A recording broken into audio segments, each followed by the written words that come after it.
আসসালামু আলাইকুম, কেমন আছেন সবাই? তো অঙ্কটা হচ্ছে একটি কলম 12 টাকায় কিনে 16 টাকায় বিক্রি করলে শতকরা কত লাভ বা ক্ষতি হবে? তো এখানে বোঝাই যাচ্ছে যে কলমটির দাম হচ্ছে, ক্রয় মূল্য হচ্ছে 12 টাকা আর বিক্রয় মূল্য হচ্ছে 16 টাকা। তো এটা লাভ বোঝাই যায়, মানে 12 টাকায় কিনে যদি 16 টাকায় বিক্রি করা হয় সেখানে তো লাভই হবে। তো প্রশ্ন করা হয়েছে যে শতকরা কত লাভ বা ক্ষতি হলো। তা লাভ সমান সমান লাভের সূত্র হচ্ছে বিক্রয় মূল্য বিয়োগ ক্রয় মূল্য। তাহলে লাভ সমান সমান 16 বিয়োগ 12 সমান সমান 4 টাকা। তাহলে এই 4 টাকা কত টাকায় লাভ করে? ক্রয় মূল্য যেহেতু 12 টাকা, তাহলে 12 টাকায় কিনে তার লাভ হচ্ছে 4 টাকা। অতএব 1 টাকায় লাভ হয় কত এবং 100 টাকায়। 1 টাকায় লাভ হবে কম, সেজন্য ভাগ। 100 টাকায় লাভ হবে বেশি, তাহলে সেজন্য গুণ।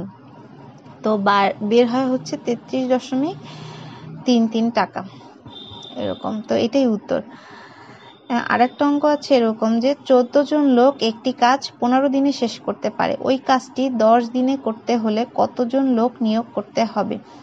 এখানে চাওয়া হয়েছে যে কতজন লোক, তার মানে কতজন লোক এটা হবে সামনে, যেহেতু এটা চাওয়া হয়েছে। তাহলে আমরা লিখি যে 15 দিনে করতে পারে 14 জন লোক একটা কাজ।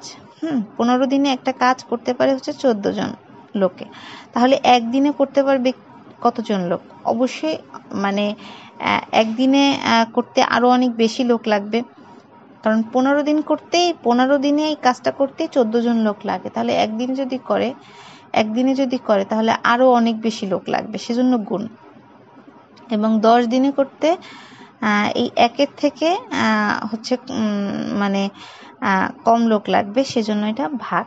তো কাটাকাটি করলে হয় 21 জন।